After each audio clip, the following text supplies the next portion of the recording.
Videófelvételt készítek erről a gyönyörű szép Yamaha felső kategóriás rádióerősítőről.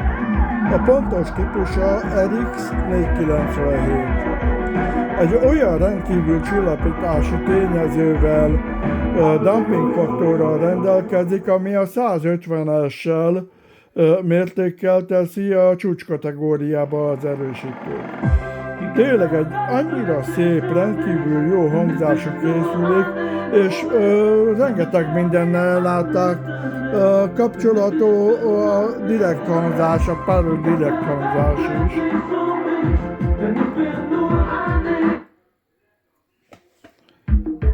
Hogy halljuk a hangját. Most pár direktben van.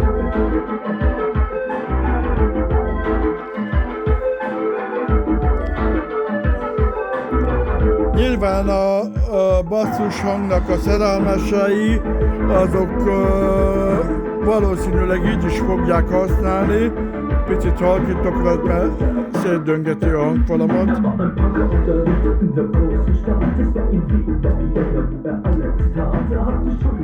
Brutális hangja van, basszus. Két keskeny hangfalszó.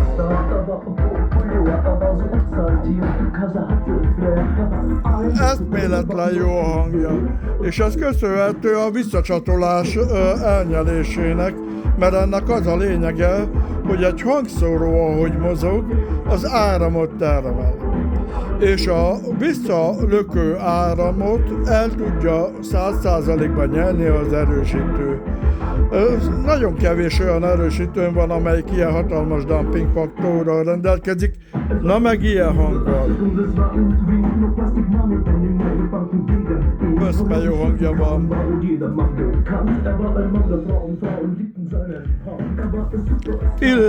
Bemutatom a többi tudását is. A, B, C, D, E-be tudjuk programozni például a hangokat. Van zóna control, zóna 1, zóna 2, itt is lehet látni. Van a direkt kapcsolás, van MD monitor kapcsolás, szóval egyből monitort vagy MD-t tudunk kapcsolni a hátulján lévő becsatlakozások alapján, hogyha oda kötünk. Illusztrálom az inputokat. Van a rádió, van a Pono, DVD, DVD kábel, VCR, MD tép, a CD. És itt a tuner. A tunernál én úgy emlékszem, hogy ez a készülék már textes. Hogy meg lehet vele jeleníteni, igen.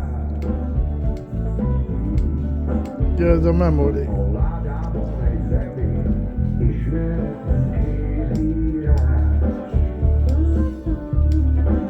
Ez nem az, megint. Megkeresem a távirányítón, én biztos vagyok benne, hogy már textes.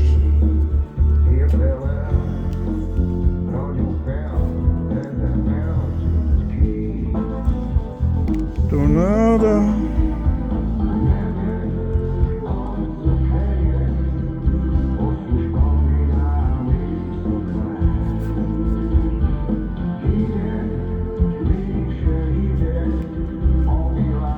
Találom még egyelőre.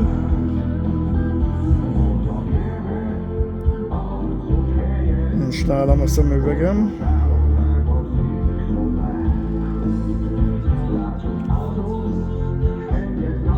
Próbálom majd képpel illusztrálni, amikor kiírja az előadó nevét, számcímét mindenképp.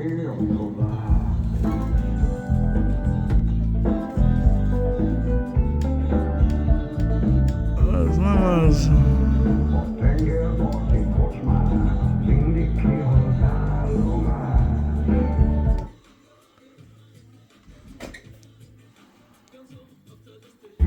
Töltse ki és küldje vissza a nemzeti petíciót még ma. Ne hagyjuk, hogy Zelenszky nevessen a végén. RDS az 100%-os vagy. Magyarország kormánya megbízásából. Képekkel majd illusztrálni fogom. Elnézésedet kérem, de most nincs rajtam a szemüveg, és nem látom a kiosztásokat a távirányítón. Biztos, hogy valahogy be lehet állítani. Képeken illusztrálni fogom. Hát köszönöm szépen, hogy megtekintetted eddigi videóm, a videófelvételem, és kérlek tekints meg majd róla készült nagy felbontású képeimet is, melyen a hátulját is fogom illusztrálni. Szép, nem lelakott, karcmentes állapotúnak mondható. A magyar álláspontból. Nincsen rajta semmilyen sérülés. Se az oldalán, Tűzzel, vassal. se a hátulján, se az elején. Csehországban.